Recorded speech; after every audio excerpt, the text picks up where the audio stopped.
आज हमारे पास ईमेल के माध्यम से बहुत कुछ सूचनाएं प्राप्त हुई। अलग अलग दर्शकों ने अपने पास उपलब्ध प्रमाण हमारे पास भेजे हैं, जिसमें कुछ लोगों ने ब्रह्मा कुमारी संस्था के द्वारा किस प्रकार से पैशाचिक मतों का विस्तार किया जा रहा है और किस प्रकार से आसुरी शक्तियों के प्रति लोगों को आकर्षित किया जा रहा है, प्रताड़ित किया जा रहा है, असामाजिकता फैलाई जा रही है, इस विषय में बहुत से प्रमाण हमें भेजे हैं ईमेल से। और कुछ लोगों ने प्रश्न भी किए हैं, जिसका हम इस अनुभाग में समाधान करने का प्रयास करेंगे।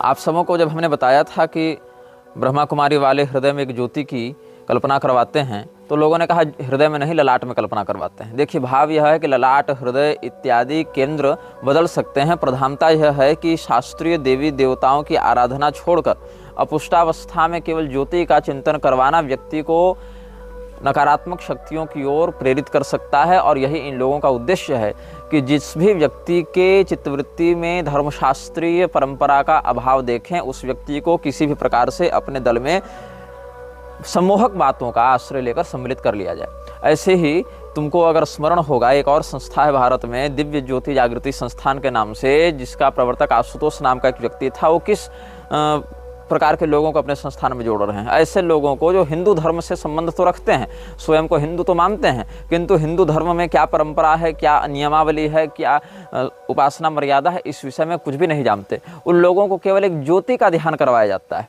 और उस ज्योति को ही सर्वस्व मानकर उसकी आराधना करने का विधान बताया जाता है। और जब यह आशुतोष मरा तो क्या हुआ? उसका अंतिम संस्कार भी विधिवत नहीं होने दिया गया। आखिर कौन सी ऐसी पैशाचिक शक्ति की वह आराधना करता था कि उसका अंतिम संस्कार भी ठीक से नहीं होने दिया गया? उसको डीप फ्रीजर में बंद करके रखा गया और उसकी चेलिन जो कुछ वर्षों के बाद मरी, उसके साथ भी ऐसा ही किया गया, ये कहते हुए कि ये दोबारा जीवित हो जाएगा। तो ये किस प्रकार की सनातन परंपरा का ये सब निर्वहन कर रहे हैं हिंदू धर्म के नाम पर? कहने का तात्पर्य है कि हिंदू धर्म के ऐसे लोग जो हिंदू बन तो गए, पैदा तो हो गए, लेकिन हिंदू धर्म के विषय में, सनातन के विषय में कुछ भी नहीं जानते और न परंपरा प्राप्त आचार्यों का मार्गदर्शन उन्हें प्राप्त है। ऐसे लोग इन पैशाचिक संस्थाओं के बहुत ही सरल लक्ष्य हो जाते हैं, सॉफ्ट टारगेट हो जाते हैं। कुछ व्यक्तियों के प्रश्न आए हैं, जिसमें एक प्रश्न यह है कि ये एक प्रश्न तो दो ही हैं, एक इन्होंने बात कही है जो कि सुनो। There is a school teaching yoga mostly occupied by foreign nationals, same nationality mentioned in the video, and it has been reported the founder used to enjoy watching his devotees having sex with animals.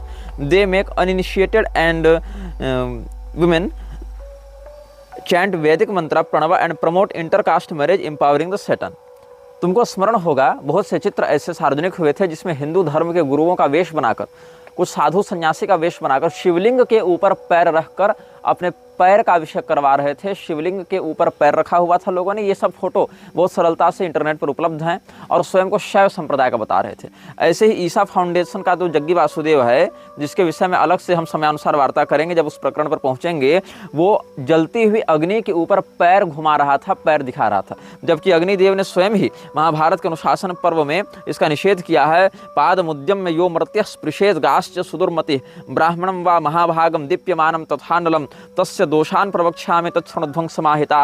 ये सब विषय में ब्राह्मण, गौ और प्रज्वलित अग्नि के ऊपर पैर ऐसे रखना निषिद्ध बताया गया है महाभारत के अनुशासन पर्व में। ऐसे अनुशासन का विषय बताया गया है। लेकिन पैशाचिक शक्तियों के उपासक जो खुलेआम न्यू वर्ल्ड ऑर्डर के समर्थकों से मिलते हैं, अपनी संस्था में शिव जी की आड़ में पैशाचिक तत्वों की आराधना करते हैं और लोगों को चिकनी चुपड़ी बातों से सम्मोहित करके अपनी ओर आकर्षित करते हैं, संदिग्ध गतिविधियों के प्रसारक हैं, ऐसे लोग भी ये सब हिंदू धर्म की आड़ में कर रहे हैं, यह दिखाने के लिए कि हम सब तो हिंदू ही हैं भाई। तो जिस प्रकार से कोई व्यक्ति घुसपैठ करके आपके पड़ोस में आ जावे और स्लीपर सेल बना रहे, अपने लक्ष्य को साधता रहे, लेकिन आप उसकी वास्तविकता से अनभिज्ञ हों, जिस दिन बम फटे तो आपको लगे अरे ये तो आतंकवादी था। वही हाल इन धार्मिक संस्थाओं की आड़ में चलने वाले असामाजिक संगठनों का है।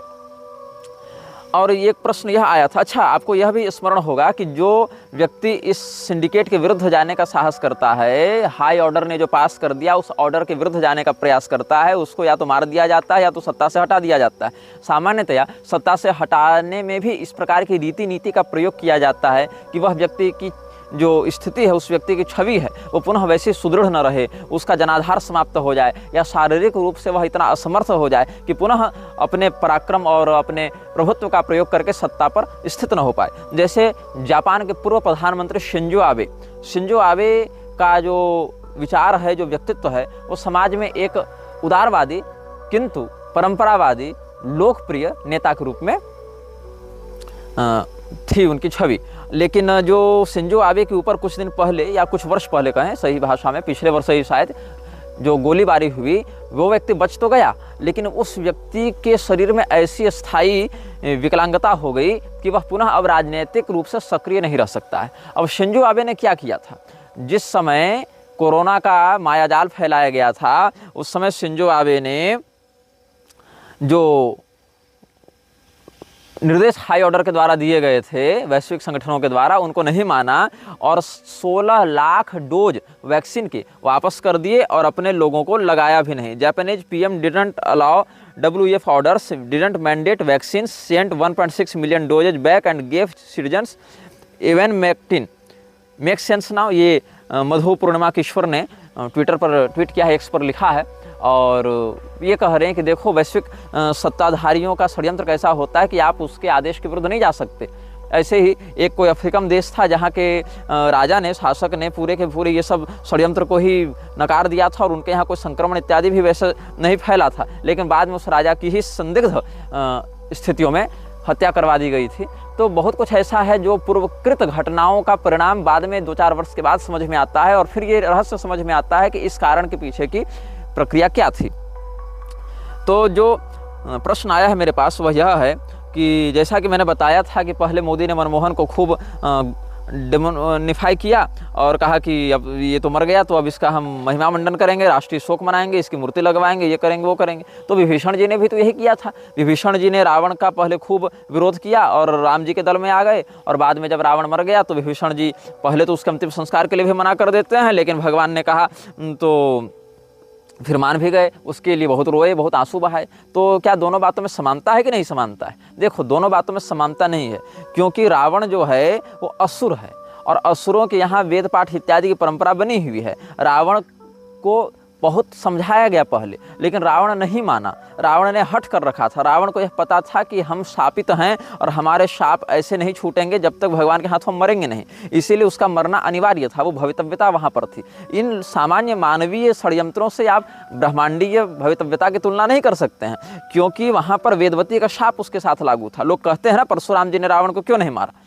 परशुराम जी ने रावण को इसीलिए नहीं मारा क्योंकि रावण को मारने के लिए छाया सीता का रूप धारण करके वेदवती आएंगी, ऐसा शाप था। तो वेदवती कहाँ से आती परशुराम जी के अवतार में? यह भी बात थी कि भगवान को स्त्री वियोग झेलना पड़ेगा, वानर भालू इत्यादि का सहारा लेना पड़ेगा। तो ये सब जो पूर्वकृत भवितव्यताएं पूर्व निश्चित की गई थी, वो सब परशुराम जी के अवतार में साथ में घटित नहीं हो रही थी, इसलिए परशुराम जी ने ऐसा नहीं किया, समर्थ होने के बाद भी नहीं किया। तो रावण जो है वह असुर है और असुरों में वेद पाठ इत्यादि की परंपरा प्राप्त होती है, यज्ञोपवीत इत्यादि की परंपरा प्राप्त होती है। वह वेदज्ञ नीतिज्ञ था, लेकिन परदाराभिमर्शन का ही निमित्त बनाकर उसका वध होना निश्चित था और तामस शरीर से हम भजन नहीं कर सकते, वो मेरे लिए मार्ग ही नहीं है, ऐसा वह निश्चित रूप से जानता था। इसलिए हठपूर्वक उसने दुराग्रह किया, समझाने पर भी नहीं समझा। सभी लोगों ने समझाया, नाना ने समझाया, माँ ने समझाया, भाई ने समझाया, बेटे ने समझाया, पत्नी ने समझाया, सब ने समझाया, गुरु जी ने समझाया, लेकिन नहीं माना। लेकिन यहाँ पर जो ये लोकल पॉलिटिक्स चल रही है, इसमें कोई समझने समझाने वाला नहीं है। विभीषण जी ने कभी भी मंदिर नहीं तोड़े, विभीषण जी ने वर्णाश्रम का विरोध नहीं किया, विभीषण जी ने रामद्रोहियों से हाथ नहीं मिलाया, जैसा कि आजकल के राजनेता करते हैं, चाहे किसी भी पार्टी के हों। तो दोनों ही प्रकरण बिल्कुल ही अलग अलग विभाग के हैं और अलग अलग स्तर पर स्थित हैं। फिर एक प्रश्न यह आया कि राजा बलि तो परम भागवतों में हैं, भगवत धर्म विशेषज्ञों में हैं, प्रातस्मरणीय में हैं, फिर वो कलयुग को क्यों प्रोत्साहित करते हैं? देखो, इसीलिए करते हैं क्योंकि राजा बलि वैयक्तिक रूप से चाहे कितने भी धर्मनिष्ठ हों, प्रहलाद जी भी धर्मनिष्ठ हैं, लेकिन उनका विभाग ही है देवता का प्रतिपक्षी बनना, एंटी देवता होना। तो देवता का प्रतिपक्ष स्थान वो धारण करने से देवताओं के साथ युद्ध करते हैं और देवताओं का युद्ध इसके साथ युद्ध तब करेंगे जब देवताओं की शक्ति कम होगी, और देवताओं की शक्ति को कम करने के लिए यज्ञ मर्यादा इत्यादि का विरोध करना पड़ेगा उनको। जो मानवीय यज्ञ हैं, मनुष्यों के द्वारा जो किए जाने वाले यज्ञ हैं, जिनसे देवताओं को पुष्टि प्राप्त होती है, वहाँ मनुष्यों में यज्ञ परंपरा इत्यादि, श्राद्ध दान इत्यादि की परंपरा खंडित होगी, तब देवताओं का बल कम होगा, और देवताओं का बल कम होगा तो असुरों का उत्कर्ष होगा। इसी कारण से राजा बलि स्वयं धर्मनिष्ठ होने के बाद भी जो यज्ञ देवताओं को पुष्ट करते हैं, ऐसे यज्ञों का विरोध करने के लिए कलियुग और म्लेच्छ राज को प्रोत्साहित करते हैं। तो राजा बलि का विभाग ही वह है ब्रह्मांड में। जैसे कलियुग एक अनिवार्य अंग है प्रकृति का, जैसे तमोगुण एक अनिवार्य अंग है प्रकृति का, वैसे असुर भी एक अनिवार्य अंग है प्रकृति के, जो देवताओं के विपक्ष में संतुलन होने के लिए स्थापित किए गए हैं। अब कुछ लोग यह कहते हैं कि म्लेच्छ ही असुर है, असुर ही म्लेच्छ है। एक व्यक्ति तो कह रहा था कि भगवान शिव ही म्लेच्छ हैं। ऐसे ऐसे नालायक हमारे वीडियो देखने पहुंच जाते हैं कि खोपड़ी घूम जावे। तो भगवान इंद्र के रूप में राजा बलि जब आएंगे तब उनका विभाग बदल जाएगा, लेकिन अभी जिस विभाग में है वहाँ असुरों का उत्कर्ष कराने के लिए उनको यज्ञ मर्यादा मानवीय सभ्यता के अधिकार सीमा से बाहर करनी पड़ेगी, यज्ञ मर्यादा का विखंडन करना पड़ेगा। इसीलिए राजा बलि व्यक्तिगत रूप से धर्मनिष्ठ होने के बाद भी देवताओं से युद्ध करते हैं। और राजा बलि ही नहीं, उनके पूर्वज प्रहलाद जी का भी युद्ध देवताओं से वर्णित है। देवी भागवत इत्यादि में देखें कैसे उन्होंने देवराज इंद्र पर आक्रमण किया था। तो राजा बलि असुर हैं और म्लेच्छ अलग होते हैं। म्लेच्छ मनुष्यों के ही अंतर्गत एक समुदाय विशेष का नाम है, और असुर बिल्कुल अलग प्रजाति हैं। जो असीरियन सभ्यता के राजा अपने नाम के आगे असुर लगाते थे, वो अपने आराध्यों के सम्मान में लगाते थे। वो असुर जाति के नहीं थे, असुर प्रजाति के नहीं थे। एक मानवियों में भी असुर नामक एक समुदाय प्राप्त होता है, लेकिन वो भिन्न है। म्लेच्छों में भी कई प्रजातियां होती हैं। जैसे भारत के पश्चिम भाग में रहने वाले यवन होते हैं, भारत के पूर्वी भाग में किरातों का स्थान बताया गया है, दक्षिण में शबर हैं, उत्तर में हूण हैं। ऐसे करके हूणों के आक्रमण से स्कंदगुप्त ने रक्षा की थी। तो भारत के उत्तर में हूण, भारत के पश्चिम में यवन, दक्षिण में शबर और पूर्व में किरात, और उधर आप रोम की तरफ बढ़ें तो शक। ये शक अलग हैं। शक, शाक्य, शाक, ये सब अलग अलग शब्द हैं। अब कुछ लोग शाक द्वीप को ही शक वाला बता देते हैं और ईरान इत्यादि में पहुंच जाते हैं। वो एक अलग प्रजाति के मूर्ख हैं, उन पर कभी बाद में चर्चा करेंगे। जो गुरुंड, तुरुष्क इत्यादि, तुर्क और इंग्लैंड इत्यादि से आए हैं, वो सब भी अलग अलग प्रकार के म्लेच्छ होते हैं। तो म्लेच्छ समुदाय विशेष में भी अलग अलग स्थान है, उनके अलग अलग कबीले हैं। और असुर एक बिल्कुल ही अलग प्रजाति है। सुरों के विरुद्ध जो खड़े हैं वो असुर हैं। असुरों में दैत्य, दानव इत्यादि की गणना होती है, जो काश्यपी सृष्टि के अंतर्गत आते हैं। दिति, दनु, ये सब के वो संततियाँ होती हैं, और वो देवताओं के ही समान दिव्य शक्तियों को, चमत्कारिक शक्तियों को जन्मजात ही धारण करते हैं। ये सब कुछ विशेष परिभाषाएं हैं। तो असुर अलग हैं, म्लेच्छ अलग हैं। असुरों में भी कई प्रकार हैं और म्लेच्छों में भी कई प्रकार हैं। दोनों को एक साथ मिक्स न किया जाए, मिक्स करने से, मिश्रण करने से समस्या होती है। फिर एक व्यक्ति ने कुछ बातें लिखी हैं जो कि प्रासंगिक हैं। हालांकि हम उन विषयों पर बाद में चर्चा करेंगे ही, लेकिन इन्होंने भेज दिया है तो हम इसको सम्मिलित यहाँ पर करेंगे। और इन्होंने ईमेल के माध्यम से अपनी बात हमें कही थी। कहते हैं कि 2015 में जो सिम लॉन्च हुए हैं उसमें अनलिमिटेड इंटरनेट दिया गया और सिम भी फ्री थी। उसके बाद लोगों ने पॉर्न देखना इंडिया में बहुत प्रारंभ किया। उसी टाइम में बीबी के वाइन्स, कैरी मिनाती और बाकी यूट्यूबर्स ने गालियां देना नॉर्मल किया और इंटरनेट में बहुत फेमस हुए ये सब। 2018 में से वेब सीरीज जैसे मिर्जापुर में गालियां देना और सेक्स सीन्स दिखाना नॉर्मल हुआ, जिसको OTT प्लेटफॉर्म्स पे लाखों लोगों ने देखा। उसी के साथ सॉफ्ट पॉर्न जैसे उल्लू, कुकू, गंदी बात जैसे गालियाँ देने वाली और सॉफ्ट पॉर्न सीन्स लड़ाई झगड़े और खून खराबे के साथ दिखाई गई। इन वेब सीरीज में घरेलू रिश्ते जैसे देवर भाभी, पड़ोसी और पत्नी, पत्नी का पराये मर्द से संबंध बनाना, मामी भांजा, चाचा भतीजी इत्यादि नॉर्मल बातें दिखाई गई। साथ में रितेश अग्रवाल, ओयो के फाउंडर ने ओयो रूम्स लॉन्च किया, जिसमें अनमैरिड कपल्स को सेक्स करना अलाउ किया गया। लड़कियां इंटरनेट से पहले ही बिगड़ गईं और हवस में अंधी थीं। ओयो में बिगड़े हुए लड़कों के साथ जाकर शादी से पहले ही संबंध बनाना नॉर्मल हो गया। प्यार करना, जिम्मेदारी संभालना, इसके आगे सेक्स को रखा गया। उसी टाइम अमेरिका में LGBTQ वाली कम्युनिटी को नॉर्मल किया गया और छोटे छोटे बच्चों को गे, लेस्बियन बनाना नॉर्मल बताया गया। उसी के साथ ओनली फैंस भी आया, जिसमें लड़कियों को पैसा कमाने के लिए अपनी नंगी फोटो बेचना और कुछ भी टाइम में करोड़पति बनाना नॉर्मल कर दिया गया। इंडिया में लड़कियां शादी से पहले फिजिकली होकर संबंध बना रही, लड़के पॉर्न और इंस्टा पे लड़कियों की नंगी रील्स देख रहे, मास्टरबेट करते हुए कमजोर हो रहे। इसकी वजह से IVF से बच्चा पैदा करने का बिजनेस भी नॉर्मल हुआ, क्योंकि लड़कों का स्पर्म क्वालिटी खराब होने लगी ज़्यादा हस्तमैथुन से, डॉक्टर्स ने हस्तमैथुन को नॉर्मल बताया। इंटरनेट पर कई ऐसे आपको लेख भी मिल जाएंगे जहाँ इसको नॉर्मल बताया जा रहा है। और IVF सेंटर्स ने खूब पैसा कमाए। वेब सीरीज और यूट्यूब से गलत सेक्सुअल चीज़ों को जैसे कि वाइफ स्वैपिंग और ओपन मैरिज और मैं बोल भी नहीं सकता ऐसी फैंटेसीज को लोगों को बताया गया, उनके दिमाग में डाला गया। और ये सब क्या होता है, आज सिचुएशन ये है कि लड़के जो पढ़ाई करके करियर बना रहे हैं वो डिप्रेशन में जा रहे हैं, ये सोच कर कि उनकी होने वाली बीवी किसी और के साथ संबंध ना बना रही हो। मेरे पास भी ऐसे बहुत से लोग व्यक्तिगत समस्याएं लेकर आते हैं, चाहे स्त्री हो चाहे पुरुष हो, पुरुष तो अधिक ही है उसमें, बल्कि उनको वर्जिन लड़की मिलेगी या नहीं, और बिगड़े हुए अमीर लड़के लड़कियों को प्यार और पैसे दिखा रहे, उनके शरीर का इस्तेमाल कर रहे। ये सब जियो का फ्री अनलिमिटेड इंटरनेट और ओयो रूम्स के आने के बाद समाज में इसका असर तेजी से हुआ। साथ ही अंबानी की शादी में दिखाया हुआ एक था कपल आया जो रॉथस्चाइल्ड फैमिली से बिलोंग करता है, जो कि इल्यूमिनाती और मलक्षरा से डायरेक्ट कनेक्शन में है। इसका मतलब मुकेश अंबानी कोई शरीफ इंसान नहीं, सब कुछ एक सोची समझी साजिश के साथ किया हुआ है 2015 में। ऐसा इस व्यक्ति ने मुझे ईमेल भेजा, और इस ईमेल में कही गई बातें तथ्यात्मक भी हैं, इसलिए हमने इसको सम्मिलित किया। और आप भी अपने जीवन में व्यक्तिगत या सामाजिक रूप से ऐसा अनुभव करते होंगे, लेकिन हिंदुओं को इससे मतलब है क्या? क्या हिंदुओं में ये मुख्य धारा के विमर्श का हिस्सा है क्या? क्या हिंदुओं के धर्मगुरु इन विषयों पर चर्चा कर रहे हैं? नहीं कर रहे हैं। उनको अपने आश्रमों के उत्तराधिकारी के कब्जेदारी से फुर्सत नहीं, नेताओं की चापलूसी से फुर्सत नहीं, और दबे कुचे जवान में अगर मलुक पीठ वाले चाहे प्रेमानंद बाबा जैसे कुछ लोग कहीं रील में इत्यादि में कह भी देते हैं, तो भी ऐसी विकृतियों को प्रोत्साहित करने वाले हीरो हीरोइन से मिलना जुलना और अंतरजातीय विवाह करने वाले लोगों को प्रोत्साहित करना, जैसा कि अभी कोई पंजाबी व्यक्ति आया था ब्राह्मण लड़की से विवाह करके, उसको प्रेमानंद ने मना करने के स्थान पर खूब प्रोत्साहित किया। और मलुक पीठ वाले भी जो हैं सो जिन नेताओं ने व्यभिचार की धारा हटाई, उन्हीं नेताओं को आशीर्वाद देते और उनके यशोगान में मंच से प्रशस्तियां गाते हुए दिखते हैं। तो जिन विषयों पर मुख्य धारा में विमर्श होना चाहिए, उन विषयों पर तो एकांत में भी विमर्श नहीं होता है, और इसी के कारण यह जो विकृति मानसिक रूप से बहुत तेजी से हर घर में फैल रही है, उसका भीषण दुष्परिणाम पिछले 15 से 20 सालों में देखने को मिला है। और हिंदू कहाँ लहा लोटा है? तो मीडिया चैनल के इंटरव्यू में स्वयं को विष्णु अवतार बताने वाले IIT बाबा में लहा लोटा है, जो अलग लेवल नशेड़ी चल रहा है। तो किस साध्वी के नितंब कैसे हैं, किस साध्वी का स्तन कैसे हैं, किस साध्वी के नेत्र कैसे हैं, इसकी समीक्षा में सबसे सुंदर साध्वी, सबसे घटिया साध्वी, ये सब दिखाने के चक्कर में लहा लोटा है। अखाड़ा परिषद साध्वियों को अपने आगोश में लेने के लिए अलग मर रहा है। और हिंदू क्या कह रहा है कि अरे 144 साल बाद कुंभ लगा, हम इसी में खुश हैं।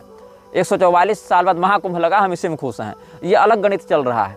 144 साल के बाद ही महाकुंभ लगता है, ऐसा कोई शास्त्रीय प्रमाण हमें या हमारे परिचित किसी मान्य आचार्य को प्राप्त नहीं हुआ है। इसके विषय में भी एक हिसाब हम लोगों ने किया आज, तो यह समझ में आया कि 144 साल में जो महाकुंभ है वो पॉलिटिकल चोंचले के अलावा कुछ नहीं है। इस पॉलिटिकल चोंचले के पीछे दो ही कारण है, एक भीड़ बढ़ाना, दूसरा 2019 के अर्ध कुंभ को ये लोग कुंभ घोषित कर चुके थे, तो इस बार कुछ नया करना था। तो 144 साल बाद पूर्ण महाकुंभ लगता है, ऐसा कोई शास्त्रीय सिद्धांत प्राप्त न होने के बाद भी इन्होंने ये घोषणा कर दी।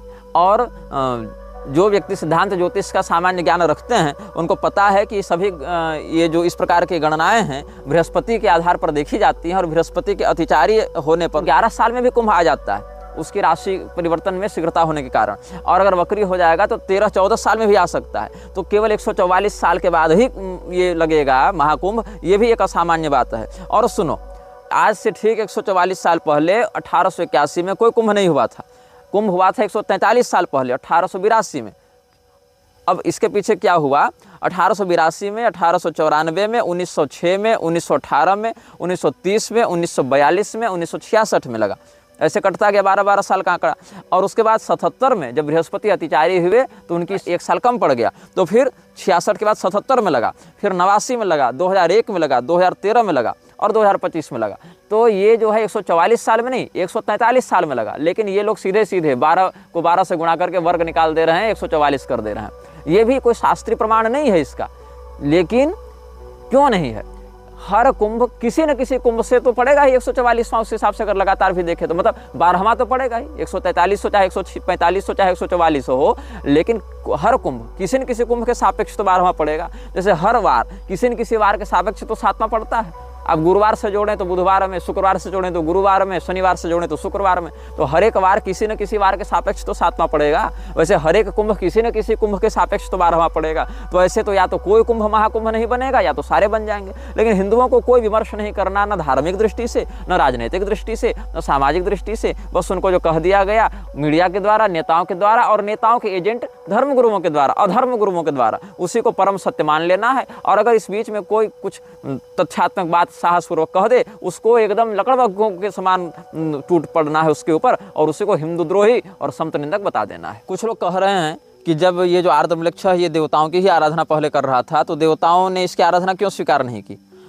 अच्छा, अगर ये कुछ गलत कर रहा था तो देवता इसको सुलझा देते, समझा देते, बता देते कि बेटा तू गलत कर रहा है। हमने कमेंट में लिखा कि सही बात है, देवता के पास इतना दिमाग थोड़े है कि वो उसको ऐसा समझा देते। वो तो आप जैसे महानुभाव हैं जो कुछ देवताओं को मार्गदर्शन देते हैं कि ऐसा करना चाहिए और वैसा नहीं करना चाहिए। मतलब ऐसे लोग कहते हैं कि हाँ देवता लोग ही गलत किए होंगे, उतनी अकल थोड़ी होगी देवता में, हम बता रहे हैं उसको क्या करना चाहिए था। वाह रे वाह होशियार। बात ऐसी है, अशास्त्र विहितम घोरम तप्यम ते तपोजना दंभाहंकार संयुक्ता कामराग बलान्विता कर्षयंत शरीरस्थम भूतग्राम मचेतस माम चैवांत शरीरस्थम तान विद्यासुर निश्चयान। आसुरी निश्चय वाले लोग जो तपस्या करते हैं वह दंभाहंकार से संयुक्त होकर अशास्त्र विहित तपस्या होती है, उससे जनोत्पीड़न होता है। जैसे शंभू की इत्यादि की तपस्या थी, वहाँ पर देवता प्रसन्न नहीं होते हैं, वरदान नहीं देते हैं। और जो यक्षे दास्यामि मोदिष्य इत्तज्ञान विमोहिता अनेक चित्त विभ्रांता मोहजाल समावृता प्रसक्ता काम भोगेषु पतंत नरकेषु चौ। यह आसुरी संपदा का वर्णन भगवान श्री कृष्ण ने श्रीमद् भगवद गीता के 16वें और 17वें अध्याय में किया है। इन बातों के विषय में जो शास्त्रीय मत है उसके अर्थ को समझने वाले लोग इस प्रकार का मूर्खतापूर्ण प्रलाप नहीं करते कि देवताओं को ऐसा कर देना चाहिए था, देवताओं को वैसा कर देना चाहिए था। जो हमने बताया था क्रिएटर ऑफ लाइट और चिल्ड्रन ऑफ लाइट, ये सब जो बातें हैं ब्रह्मा कुमारी वाले भी बड़ा प्रचारित करते रहते हैं। और उसी के नियम के अनुसार मृक्षराज का जो अपने अनुयायियों के लिए निर्देश है उसकी हम चर्चा करेंगे। उसमें कहते हैं pursue the calling of your light, chase your passion and live your dreams for the greater light requires this. जो बड़ी ज्योति है, महाज्वाला है, महाज्वाला मतलब प्रधान ज्वाला, जो अनाम लक्ष्य की ज्वाला है।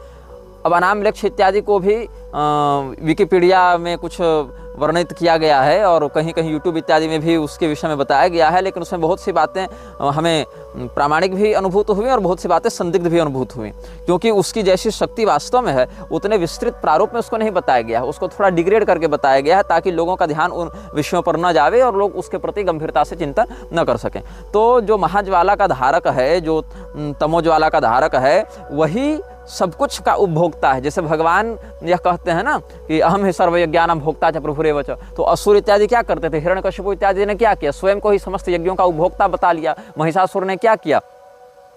जितने भी देवता हैं वो उन समों के अधिकार का स्वयं उपभोग करने लगा। शुंभ निशुंभ इत्यादि भी क्या कहते थे? यज्ञ भागान हम सर्वान उपासनामि पृथक पृथक। तो जितने भी उपभोग हैं यज्ञ आहुतियों के, वो सब देवताओं के हाथ से छीन कर स्वयं करने लगता था। तो इसी प्रकार से ये जो उपभोक्ता है सभी तत्वों का, वो स्वयं ही मृक्षराज अपने आप को बनाकर रखा हुआ है। तो महाज्वाला का वह धारक अपने अनुयायियों के हृदय की ज्वाला के माध्यम से जो भी वैभव और प्रतिष्ठा प्राप्त करता है उसका प्रधान उपभोक्ता स्वयं को मानता है। इसीलिए जो भी आपके पास है वो आपका नहीं उसका है, आप नहीं उपभोग कर रहे, आपके माध्यम से वही उपभोग कर रहा है। इस भावना को सभी अनुयायी अपने हृदय में धारण करें। आपको अपने लिए नहीं कमाना, आपको अपने लिए नहीं मेहनत करनी, आपको इसीलिए ये सब करना है क्योंकि महाज्वाला के धारक को इसकी आवश्यकता है, वह इसकी इच्छा करता है। इसके अतिरिक्त आगे का नियम यह कहता है कि कभी भी एक दूसरे के रहस्य लीक मत करो, साझा मत करो। किसी व्यक्ति ने आपको कोई रहस्य बताया तो आप उसको अनधिकारी के सामने प्रकाशित नहीं कर सकते और कभी भी असत्य का व्यवहार नहीं कर सकते। अब कलयुग जो है वो असत्याश्रित ही है, लेकिन आपसी में असत्य का बर्ताव करने से वहीं पर कलयुग हावी होने लगेगा। जैसे आप जहर का व्यापार करते हैं तो जहर आप दूसरे को देते हैं, स्वयं जहर नहीं चाटने लगते। आप गोली बारूद का व्यापार कर रहे हैं तो स्वयं की खोपड़ी में बंदूक नहीं तान कर गोली चला देते हैं। अर्थात जो विनाशक शक्तियां हैं वो भी हमारे ऊपर प्रभाव न डाल सकें, इस चिंतन का आश्रय लेना चाहिए। तो सत्य का और निष्कपट भाव का व्यवहार भी आंतरिक संगठन में ये बर्ताव में रखते हैं ताकि हमारा संगठन जो है वो स्थायी बना रहे। क्योंकि देखिए, अधर्म का विस्तार करने के लिए व्यक्ति को स्वयं धर्म का आश्रय लेना पड़ता है, क्योंकि अधर्म में जो 3 अक्षर हैं उसमें 2 अक्षर तो बहुसंख्यक तो धर्म का ही है। इसीलिए जो व्यक्ति दूसरे को क्षति पहुंचाता है वो स्वयं क्षति से बचे रहने के लिए, उसके दुष्प्रभाव से बचे रहने के लिए उस षड्यंत्र को अपने ऊपर हावी नहीं होने देना चाहता। तो मृक्षराज के संगठन में असत्य बोलना और एक दूसरे के रहस्य को लीक करना, अनधिकृत के सामने चर्चा करना भी निषिद्ध है। मृक्षराज की ज्योति जिसके अंदर स्थापित होती है, ऐसे लोग जो रिचुअल्स के माध्यम से उस ज्योति को जगाते रहते हैं, जैसा कि पिछले अनुभागों में हमने इयान लेस्ली के द्वारा टेरेसा का साक्षात्कार लिया गया था उसकी चर्चा की थी। ऐसे सैकड़ों उदाहरण आपको सार्वजनिक सोशल मीडिया इत्यादि में भी प्राप्त हो जाएंगे। और मृक्षराज इन सबको प्रतिबंधित भी नहीं करता है, क्योंकि एक तो बड़ी विशाल जनसंख्या लोगों की ये है जो मानते ही नहीं कि ये सब बातें सच हैं, और कुछ जो जनसंख्या मानने वालों की है वो इतने बिखरे हुए हैं, असंगठित हैं और अपने ही जीवन में इतने उलझे हुए हैं कि एकत्रित होकर युग धर्म के विरुद्ध जाकर मृक्षराज का कुछ बिगाड़ नहीं सकते। उल्टे, जैसे कि हमने इस श्रृंखला को प्रारंभ किया तो बहुत से लोग मृक्षराज से जुड़ने के लिए मुझसे संपर्क करने लगे कि मुझे बताओ इसमें कैसे उसका हम आश्रय ग्रहण करें। तो फिर ऐसे वीडियो को देखकर वैसी तमोगुणी पैशाचिक मानसिकता वाले लोग आकर्षित होते हैं, तो निःशुल्क इसका प्रचार होता है, इसका विज्ञापन होता है। ये सब भी कुछ स्वार्थ हैं। तो जो बहुत बड़ी सत्ता होती है, चाहे दैवीय दृष्टि से हो चाहे आसुरी दृष्टि से हो, वो इस प्रकार के छोटे मोटे चमत्कारों से या प्रताड़नाओं से प्रभावित नहीं होती, उस पर ध्यान भी नहीं देती है। तो कोई भी निर्णय लेना है तो महाज्वाला जो हृदय में स्थापित की गई है म्लेच्छ परंपरा से, उसी को अंतिम निर्णायक मानना है। वो हृदय में स्वयं संकेत कर देगा कि तुमको इस मार्ग में आगे बढ़ना है कि नहीं बढ़ना है। मतलब अंतिम निर्णय जो है, डिसीजन में जो अंतिम मुहर लगेगी, वो उस ज्वाला के माध्यम से ही लगेगी, और वो अंदर से वो पता चल जाएगा, वह अनुभूति हो जाएगी उसके उपासक को कि हाँ, इस निर्णय में हमको आगे बढ़ना है कि नहीं बढ़ना है। ये अगला नियम म्लेच्छराज ने अपने अनुयायियों के लिए निर्दिष्ट किया है। म्लेच्छराज अपने अनुयायियों के लिए कहता है कि तुम अपने भौतिक घर को अपना घर मत मानो। जो हमारा पैरागमम है वही तुम्हारा असली घर है। पैरागमम के विषय में जिनको नहीं पता होगा, वो पहला और दूसरा अनुभाग इस श्रृंखला में देख सकते हैं। जो तुम्हारा वास्तविक घर है वो हमारा मुख्यालय ही है। बाहर के जितने घर हैं वो तो बनने बिगड़ने वाले हैं, वो तो हम चाहें तो तुमको आज महल में बैठा दें, चाहे रेगिस्तान में फेंक दें।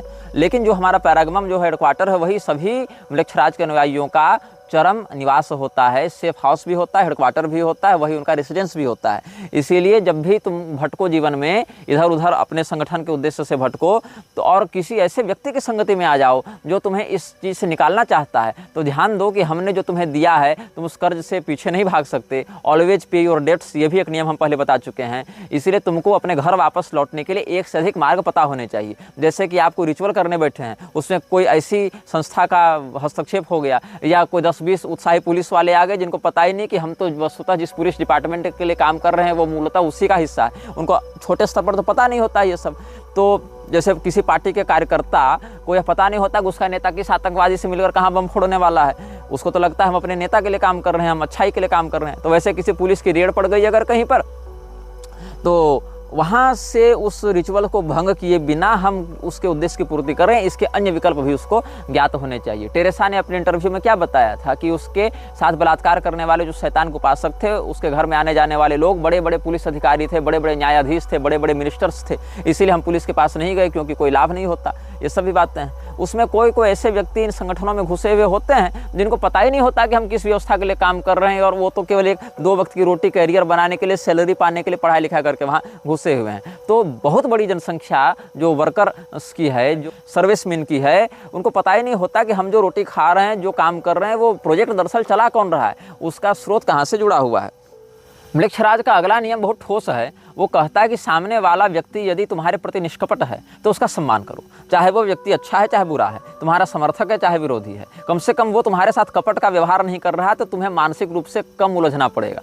उसकी सच्चाई तुमको पता है, चाहे समर्थन में चाहे विरोध में, तो तुमको दिमाग कम लगाना पड़ेगा। उसके रहस्य को समझने के लिए कम परिश्रम करना पड़ेगा। तो तुम्हारे पक्ष में हो चाहे विपक्ष में हो, लेकिन अगर वह व्यक्ति सच्चाई के द्वारा तुम्हारे सामने प्रस्तुत है तो उसका सम्मान किया जाना चाहिए, उसके गुणों का आदर किया जाना चाहिए। हो सकता है कल तुम्हारे अच्छे व्यवहार से प्रभावित होकर वो तुम्हारा साथी बन जावे, हो सकता है तुम्हारा अनुयायी बन जावे। तो ये सब कुछ बातें भी म्लेच्छराज के अनुयायियों के लिए सैद्धांतिक रूप से ग्राह्य होती हैं। म्लेच्छराज का अगला सिद्धांत है बिवेयर ऑफ द वाचर्स। कोई भी ऐसा व्यक्ति नहीं है म्लेच्छराज के संगठन में जिसके ऊपर नज़र रखने वाला कोई दूसरा व्यक्ति न हो। चाहे वह नज़र रखने वाला स्वयं म्लेच्छराज है, चाहे उसके द्वारा नियुक्त किया गया कोई गुप्तचर है। डिज्नीलैंड के रहस्यों को जब हम खोलेंगे तब वहाँ पर हम इन वाचर्स के विषय में विशेष करके बताएंगे। लेकिन अभी के लिए इतना समझ लीजिए, आपकी कोई भी गतिविधि, आपका कोई भी क्रियाकलाप म्लेच्छराज के संज्ञान के बिना नहीं संभव है। चाहे वो मोबाइल के माध्यम से हो, तकनीक के माध्यम से हो, सैटेलाइट के माध्यम से हो, मानसिक तरंगों के माध्यम से हो, आंतरिक ज्वाला के माध्यम से हो, या गुप्तचरों के माध्यम से हो, वो आप पर नजर रखे हुए हैं। जैसे इस ब्रह्मांड में दैवीय संपदा के 9 गुप्तचर होते हैं ना, सूर्य सोमो यमः कालो महाभूतानि पंचच, वैसे ही अलग अलग तत्वों में आसुरी संपदा का संक्रमण करके म्लेच्छराज भी वाचर्स नियुक्त करता है, जो तकनीक, संस्कार, मंत्र इत्यादि के माध्यम से अपने अनुयायियों की गतिविधियों और चित्तवृत्तियों पर भी नजर रखते हैं। तो इसीलिए उनसे सावधान रहना चाहिए। ये नहीं सोचना चाहिए कि हम म्लेच्छराज के अनुयायी हो गए तो मनमौजी करने लगे। जो लोग सोचते होंगे कि हम पहले उसके संगठन में जाते हैं, घुसपैठ करके उसका तख्ता पलट कर देंगे, वो इन वाचर्स के विषय में नहीं जानते कि ये वाचर्स क्या हैं। और मार्वल मैथोलॉजिकल यूनिवर्स में भी या सिनेमैटिक यूनिवर्स में भी वाचर नाम का एक किरदार इंट्रोड्यूस किया गया था, और वो भी ब्रह्मांड में बैठकर सब कुछ देखता है लेकिन कुछ हस्तक्षेप नहीं करता है। ये वाचर्स हस्तक्षेप नहीं करते, ये वाचर्स केवल देखते हैं, उसकी गतिविधियां बताते हैं, और फिर यह म्लेच्छराज के माध्यम से निर्गत किया जाता है आदेश कि आगे उस व्यक्ति को रखना है कि मिटाना है कि क्या करना है। म्लेच्छराज के संगठन में सफाई नहीं होती है। सफाई से तात्पर्य है आप किसी चीज़ को एक्सप्लेन नहीं करते, एक्सक्यूज नहीं देते हैं, आपने ऐसा क्यों किया। या तो आप काम करेंगे सही तरीके से या गलत तरीके से। यदि आप सही तरीके से काम करते हैं और आपको यह पता है कि हमने जो किया सही किया, तो चाहे कितने भी लोग आपका विरोध करें, आप उस काम के श्रेय से या उस काम के शैली से पीछे नहीं हटेंगे, आप डटे रहेंगे कि हाँ ये ठीक है। और अगर आपने वो काम ठीक से नहीं किया है तो आप तुरंत क्षमा मांगेंगे, अपोलॉजी करेंगे, अपोलॉजी की डिमांड करेंगे। वहाँ एक्सक्यूज नहीं होता है कि अरे हम तो ऐसा चाहते तो ऐसा हो गया, वैसा नहीं। अपोलॉजी और एक्सक्यूजेज वहाँ पर मान्य नहीं होते हैं। आप या तो उसको सकारात्मक रूप से दृढ़तापूर्वक स्वीकार करेंगे या फिर तत्काल वहाँ पर बिना किसी बहस के क्षमा मांगेंगे। एक्सक्यूज में समय नष्ट करना निषिद्ध होता है। म्लेच्छराज अपने अनुयायियों के लिए संगति का नियम बहुत कठोरता से निर्धारित करता है। किस व्यक्ति की संगति में आप रहेंगे इसको बहुत सूक्ष्मता से समझता है। संगति व्यक्ति के चित्तवृत्ति पर बहुत गंभीर प्रभाव डालती है। संगति से प्राप्त होने वाले ज्ञान, अनुभव और संपदाएं आपके जीवन में एक बहुत बड़ा हिस्सा रखती हैं, जिसमें 25% तक सम्मिलित हो सकता है। यहाँ तक कि विद्यार्थियों के लिए भी पादम सब ब्रह्मचार्य भी ऐसा कहा गया है कि व्यक्ति अपने जीवन में अपने सहपाठियों से भी 25% ज्ञान प्राप्त करता है। तो आपके जीवन में कैसी संगति है, उस संगति से भी प्रभाव पड़ता है कि आपकी चित्तवृत्ति कैसी बनेगी, आपकी विचारधारा कैसी होगी।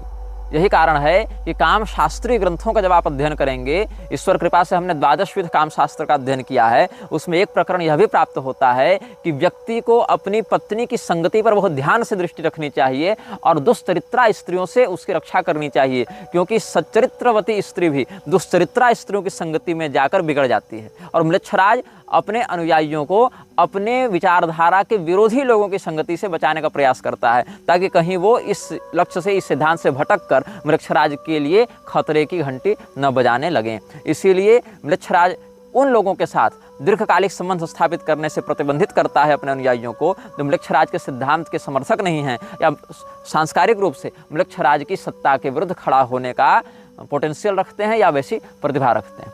म्लेच्छराज एक और नियम पर जोर देता है जिसमें अपनी पत्नी का सम्मान करने की बात कही गई है। बाकी स्त्रियों का सम्मान करने की बात नहीं कही गई है, क्योंकि वहाँ तो व्यभिचार फैलाना है, वहाँ तो बलात्कार करना है, वहाँ तो भ्रूण हत्या करनी है, वहाँ तो तरह तरह के यौन रोगों को प्रसारित करना है। लेकिन अपनी पत्नी का सम्मान करने की बात इसीलिए कही गई है क्योंकि व्यक्ति दाम्पत्य जीवन में जितना अधिक सुलझा हुआ रहेगा, म्लेच्छराज का अनुयायी, केवल अनुयायी मतलब छोटे स्तर का अनुयायी नहीं, टॉप मोस्ट लेवल के अनुयायी, छोटे मोटे अनुयायी नहीं होते, छोटे मोटे गुलाम होते हैं। गुलाम के पास चॉइस नहीं होता है।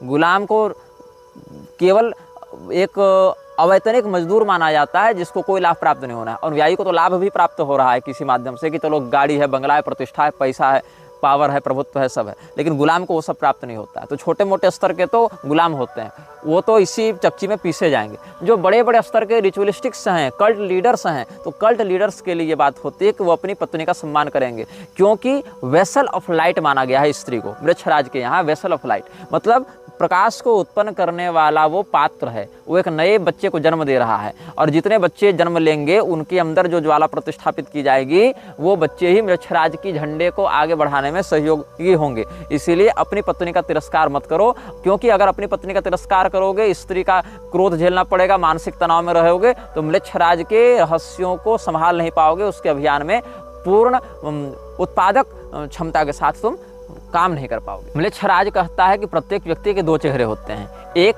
एकांत में, एक समाज में। और म्लेच्छराज के अनुयायी समाज में जिस भी व्यक्ति से मिले उसके दोनों चेहरों से अवगत हों, दोनों व्यक्तित्वों से अवगत हों। मतलब ये नहीं कि आपके सामने कौन क्या कह रहा है, ये नहीं कि आपके सामने कौन किस रूप में प्रस्तुत है, अपितु यह कि पीठ पीछे उसकी वास्तविकता क्या है, आपसे मिलने के अलावा जो उसका जीवन है, जो उसका विचार है, जो उसकी कार्यशैली है, उसमें उसका वास्तविक रूप क्या है, उसकी वास्तविक पहचान क्या है। इससे क्या होता है, भविष्य में होने वाले विश्वासघात और संकटों से आप बच सकते हैं और भविष्य में किसी भी प्रकार के खतरे को आने से पहले ही अधिकाधिक रूप में आप टाल सकते हैं। इसीलिए दो चेहरे, दो नाम हर व्यक्ति के होते हैं और आपको इन दोनों के विषय में असंदिग्ध रूप से ज्ञात होना चाहिए। किसी अज्ञात व्यक्ति से मिलने के समय भी आप उससे ऐसी निर्भयता और आत्मविश्वास के साथ मिलेंगे जैसे आप उसको पूरी ज़िंदगी से जान रहे हो, पूरे जीवन भर आप उसको जानते हो, बचपन से जान रहे हो। और म्लेच्छराज के अनुयायी अपने जीवन में अपने आत्मविश्वास के ही कारण या आत्मविश्वास के प्रदर्शन के कारण ही लोगों के चित्तवृत्ति में अपने व्यक्तित्व की छाप छोड़ने में सफल हो जाते हैं। First impression is the last impression, ये भी एक कहावत चलती है। देखो, first impression is the last impression एक बहुत बड़ा छलावा है, क्योंकि कोई भी व्यक्ति जो पहले मुलाकात में आपको प्रभावित करने के लिए परिश्रम कर रहा है, वो कहीं ना कहीं अपने वास्तविक रूप को छिपाने का प्रयास कर रहा है। जो व्यक्ति सच्चा होता है वो पहले मुलाकात में प्रभावित नहीं करता, धीरे धीरे आप उसको जानेंगे, समझेंगे, उसकी अच्छाई और बुराई की समीक्षा करेंगे, तब उसके व्यक्तित्व के विषय में बातें खुलकर सामने आएंगी। पहली मुलाकात में जो परिस्थिति बनी, जिस प्रकार की मनोवृत्ति थी, जिस प्रकार के गुणावगुण का चिंतन किया गया, वो चिरस्थायी नहीं होता है, उसमें आप एक दूसरे के विषय में जानते नहीं होते हैं। तो पहले मुलाकात में जो प्रभावित करने का प्रयास करता है उस व्यक्ति से सावधान रहिएगा। जो सहज रहता है वही व्यक्ति अधिकाधिक सच्चा होने के लिए योग्य होता है, उसमें उसकी संभावना अधिक होती है। लेकिन वृक्षराज के अनुयायी पहली मुलाकात में व्यक्ति को ऐसे दिखाने का प्रयास करते हैं जैसे कितने आत्मीय हैं, कितने अभिन्न हैं और कितने वर्षों से उसको बहुत निकटता से जान रहे हैं। वृक्षराज के अनुयायियों के लिए देर से उठना और जल्दी सोना निषिद्ध होता है। जो कल्ट लीडर्स होते हैं, जो रिचुअल कमांडर्स होते हैं इन लोगों के, वो सूर्योदय से पहले उठेंगे, यह अनिवार्य नियम है, और आधी रात के बाद ही सोएंगे, यह अनिवार्य नियम है। वो 4 से 5 घंटे ही नींद ले सकते हैं, इससे अधिक नींद नहीं ले सकते हैं। और सूर्योदय से पहले उठना तो अच्छी बात है, लेकिन देर रात तक जगना अच्छी बात नहीं है। देर रात तक जगकर उस ज्वाला को प्रोत्साहित करते हैं और प्रातःकाल सुबह जल्दी उठकर अपने ऊपर हावी होने वाली नकारात्मकता जो उनके अभियान में विखंडन उत्पन्न कर सकती है, उससे ये लोग बचते हैं। तो वृक्षराज के लगभग बड़े अनुयायी जो कल्ट लीडर्स होते हैं वो अधिक से अधिक 4 घंटे 5 घंटे की ही नींद लेंगे। उससे अधिक नींद लेने से वृक्षराज की जो ज्वाला है उनके अंदर वो धीरे धीरे कम होने लगती है, बुझने लगती है। प्रभाते तारका इव, जैसे सूर्योदय होने के बाद तारे टिमटिमाने बंद हो जाते हैं, मतलब दिखने बंद हो जाते हैं, वैसे ही अधिक सोने से वृक्षराज की ज्योति क्षीण होने लगती है। अब इसका अर्थ ये नहीं कि जो व्यक्ति वृक्षराज से बचना चाहता है वो 12-12 घंटा सोया करे, ऐसा नहीं है। जो उसके ज्वाला के धारक होते हैं वो देर रात तक जगेंगे, अनिवार्य नियम होता है। वो सुबह जल्दी उठेंगे लेकिन रात को देर से सोएंगे, ये उनके लिए एक महत्वपूर्ण नियम बताया गया है। विशेषज्ञता आपका विकल्प नहीं होना चाहिए, आपकी पहचान होनी चाहिए। एक्सीलेंस किसी भी चीज़ में वो आपकी आदत बन जानी चाहिए। और अगर आप किसी चीज़ में असफल होते हैं, फेल होते हैं, तो उस असफलता को अपने चिंतन पर, व्यक्तित्व पर हावी नहीं होने देना है, क्योंकि वृक्षराज के लिए ये संसार भी एक क्रीड़ा भूमि के ही समान हो गया है, जहाँ वो इच्छानुसार किसी को बढ़ा देता है, किसी को घटा देता है। जैसे ही आपको वीडियो गेम इत्यादि खेलें, उस वीडियो गेम में किसी को मार दिया आपने, किसी को बचा दिया, कहीं किसी की गाड़ी चुरा ली, कहीं किसी की हत्या कर दी, कहीं टैक्सी ड्राइवर बन गए, कहीं पुलिस वाले बन गए। वैसे ही ये दुनिया को एक वीडियो गेम की तरह ये नचाता है, खेलता है इसके साथ और तमाशा बनाकर रखता है पूरे संसार का। तो यदि आप किसी चीज़ में असफल हो जाते हैं तो भी उस असफलता से उत्पन्न होने वाली नकारात्मक भावना को अपने व्यक्तित्व के ऊपर हावी नहीं होने देना है, क्योंकि अगर आपकी वह ऊर्जा वहाँ खंडित होगी तो भविष्य में आप वृक्षराज के किसी काम नहीं आ सकते हैं। और वृक्षराज के लिए ही आप समस्त संपदाओं का अर्जन कर रहे हैं, क्योंकि चरम उपभोक्ता वही है, ऐसा हम पहले के नियमों में स्पष्ट कर चुके हैं। वृक्षराज के अनुयायी जब किसी व्यक्ति से मिलते हैं तो उनके लिए यह नियम है कि उसके हाथों को मजबूती से पकड़ कर हिलाओ और उसकी आंखों में गहराई से देखो। वस्तुतः ये व्यक्ति जो हाथ मिला रहा है और गहराई से ग्रिप बनाकर हैंड शेक कर रहा है और आंखों से आंखों में जो कांटेक्ट बना रहा है, ऐसा लगता है कि ये व्यक्ति अपने प्रभाव को दिखा रहा है, लेकिन नहीं। जो ज्वाला का धारक है उसके शरीर के माध्यम से, उसके हाथ के माध्यम से, उसके नेत्रों के माध्यम से वृक्षराज सामने वाले व्यक्तित्व के विषय में स्कैन करता है। एक प्रकार से उसकी आंखों के माध्यम से वह देखता है, उसके हाथ के माध्यम से उसके संस्कारों का अनुभव करता है कि ये व्यक्ति कितना योग्य है, सामने वाला व्यक्ति मेरे समर्थन में आ सकता है कि मेरे विरोध में आ सकता है, कि इसमें किस प्रकार के पूर्वापर प्रसंग जुड़े हुए हैं। तो वृक्षराज का कोई अनुयायी जब दूसरे से हाथ मिलाता है तो उसके लिए अनिवार्य नियम है कि उसके हाथ को मजबूती से पकड़े, ग्रिप बनाए, जोर से पकड़कर हाथ मिलाए और नेत्रों में गहराई से देखकर एकदम गहरी भावना से झांकते हुए संवाद करे, और कम से कम ऐसा 10 से 15 सेकंड तक करे, ताकि वृक्षराज को पर्याप्त अवसर मिले उस व्यक्ति के आंतरिक स्थिति में झांकने के लिए। बाकी तकनीक, गैजेट, सैटेलाइट फोन इत्यादि से तो बाहरी बातें समझ में आती हैं, आंतरिक विषय को बहुत स्पष्टता से समझने में कठिनाई होती है। इसीलिए हाथों के स्पर्श से और नेत्रों के माध्यम से गहराई से देखने के बाद वृक्षराज अपने अनुयायी के हृदय में बैठी ज्वाला के माध्यम से उस सामने वाले व्यक्तित्व के ऐसे भी रहस्यों को समझने में सफल हो जाता है जो कि समाज में अप्रकाशित होते हैं। वृक्षराज के अनुयायियों के लिए बहस करना सामाजिक दृष्टि से निषिद्ध बताया गया है। अगर किसी बात से आप असहमत हैं तो वृक्षराज के अनुयायी बहुधा बहस नहीं करते हैं, क्योंकि उनको पता है कि इस व्यक्ति का स्तर हो सकता है हमारे स्तर के सामने कुछ नहीं हो, इसीलिए वो जल्दी स्वीकार कर लेते हैं किसी बात को कि हाँ ठीक है, जो तुम कह रहे हो वही सही है। क्योंकि बहुत आप ऐसा भी नोटिस किए होंगे, जितने भी सीरियल किलर्स हैं वो अपने दूसरे रूप में हत्यारे अवश्य होते हैं, ये सामाजिक रूप से बड़े शांत, मुस्कुराते हुए, खुशमिजाज, प्रोडक्टिव ऐसा दिखते हैं। आप इसमें कई सारे सीरियल किलर्स की डॉक्यूमेंट्री देख सकते हैं, इंटरव्यू देख सकते हैं, या उनके विषय में रिपोर्ट्स देख सकते हैं, जहां एक और उसने 50 लोगों की निर्मम हत्या की हो, बहुत दुर्दांत रूप से हत्या की हो, लेकिन जब उसके पड़ोसियों से पूछा गया तो कहा गया अरे बड़ा शांत व्यक्ति था, बड़ा हंसमुख था, बड़ा सोशली एक्टिव था और बहुत प्रोडक्टिव तरीके से जीवन जीता था।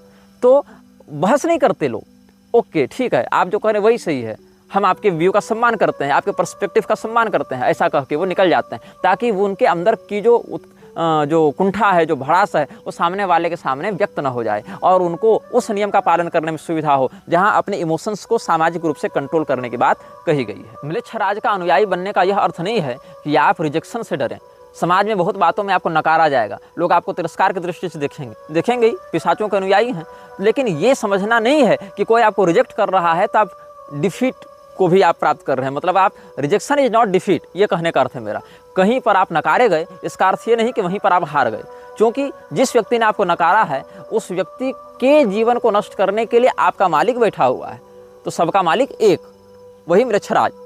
तो जहाँ पर आपको नकारा गया, आपका तिरस्कार किया गया, आपके विचारों को प्रस्तावना में नहीं रखा गया, प्रोत्साहित नहीं किया गया, उनको समादृत नहीं किया गया, वहाँ पर भी ये नहीं सोचना है कि हम हार गए, क्योंकि आपका जो ज्वालाधारक है वो उस व्यक्ति को सांस्कृतिक, पारिवारिक, शारीरिक, स्वास्थ्य, पैसा, अर्थव्यवस्था सब प्रकार से नष्ट करने के लिए तैयार है और वो आपका शिकार है, आपका गुलाम है, ऐसा समझना चाहिए। जाल फेंकने के बाद अगर 10 मछलियां पकड़ी गई और एक मछली छूटकर भाग गई तो उससे आपकी हार नहीं होती है, वो मछली आज न कल आपकी गिरफ्त में ये न के न प्रकार आएगी, ऐसा समझकर उस तात्कालिक हार से या रिजेक्शन से निराश नहीं होना है। ये म्लेच्छराज के अनुयायियों के लिए अगला नियम है। म्लेच्छराज के अनुयायी अनुमान नहीं लगा सकते, अनुमान का निषेध। उनको अगर कोई काम करना है तो उसमें श्योरिटी होनी चाहिए। एक कहावत है म्लेच्छराज के अनुयायियों के मध्य, एजम्पशन क्या है, एज्यूम करना क्या है, एज्यूम की स्पेलिंग क्या है, ASSUME। तो एज्यूम करना क्या होता है, एस मतलब गधा भी होता है इंग्लिश में, जो सभ्य शब्दावली उसमें, तो ASSUME, तो making an ass out of you and मी, ये एजम्पशन के लिए कहा जाता है। म्लेच्छराज के अनुयायियों के मध्य एक प्रसिद्ध कहावत है, एजम्पशन, एज्यूम कौन करता है, तुम्हें और मुझे मूर्ख बनाने की प्रवृत्ति ही एजम्पशन है, यू एंड मी, वहाँ यू एक अक्षर है, तो making an ass out of you and me is to assume a thing. तो एजम्पशन करना निषिद्ध होता है। म्लेच्छराज के संगठन में विशेष करके उसके 15 विभागों में एक जो इल्यूमिनाती है उसमें इस नियम का विशेष करके ध्यान रखा जाता है। ऐसे ये नियम बहुतों के लिए लागू होते हैं, कहीं कहीं कुछ छूट है नियमों के आधार पर, कहीं 48 नियम है, कहीं 66 नियम है, कहीं 60 नियम है अलग अलग विभागों के लिए, लेकिन इल्यूमिनाती में इस नियम की विशेष प्रधानता है, अजम्पशन का निषेध, अनुमान का निषेध, डिनायल ऑफ अजम्पशन।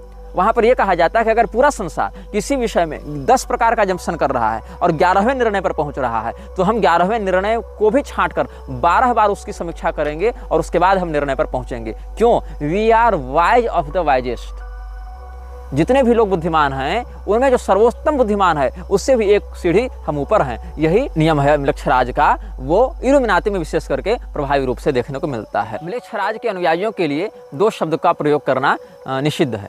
एक, मैं आपको सच्ची बात बताता हूँ, ये नहीं कहा जा सकता है, क्योंकि जब आप ये कहते हैं कि मैं आपको सच्ची बात बताता हूँ तो कहीं न कहीं आप अपनी ये छवि बना रहे हैं कि आप गलत बात भी बता सकते हैं, या आप में झूठ बोलने की प्रवृत्ति भी है, या आई will be very honest with you, ऐसा नहीं कर सकते हैं आप। आपस में सामाजिक रूप से मूर्ख बनाने के लिए तो छल कपट है ही, क्योंकि वहाँ स्पष्ट कहा गया है कि कब आपको अपनी हार को स्वीकार करना है, कहाँ से पीछे भागना है, इसको भी आपको समझना पड़ेगा, जो भाग दूसरे में हम आपको बताए थे।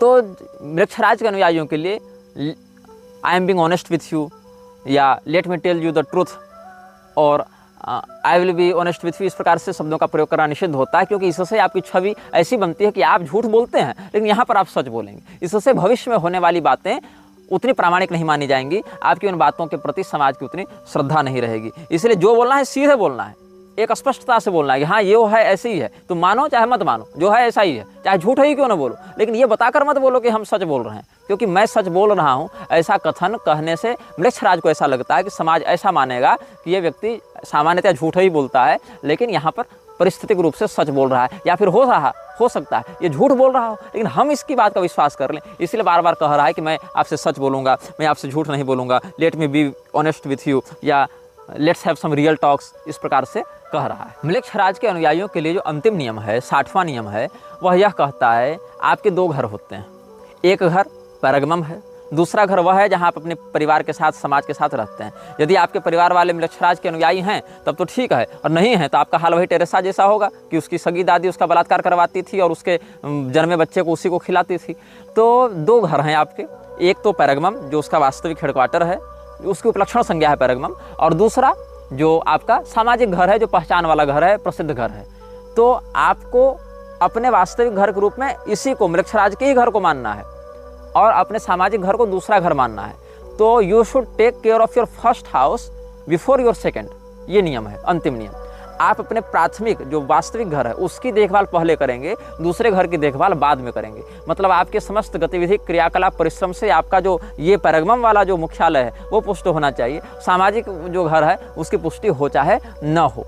इसीलिए दूसरे घर का ध्यान रखने से पहले आपको अपने वास्तविक प्रथम घर का, ज्वालागृह का ध्यान रखना अनिवार्य है। इस प्रकार हमने अनेक अनुभागों में म्लेच्छराज के प्रधान 60 नियमों पर संक्षेपतः चर्चा की है। अगले अनुभागों में हम आपको म्लेच्छराज की युद्ध नीति के विषय में कुछ संकेत करेंगे जो कतिपय अनुभागों तक चलेगा। यह वीडियो जल्द ही हटा दिया जा सकता है।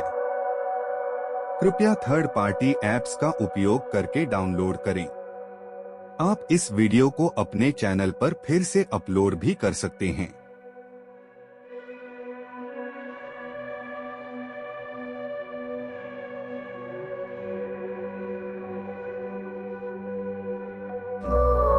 This video may get deleted soon.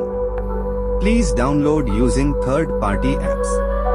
You may also re-upload this video on your channels. Thank you.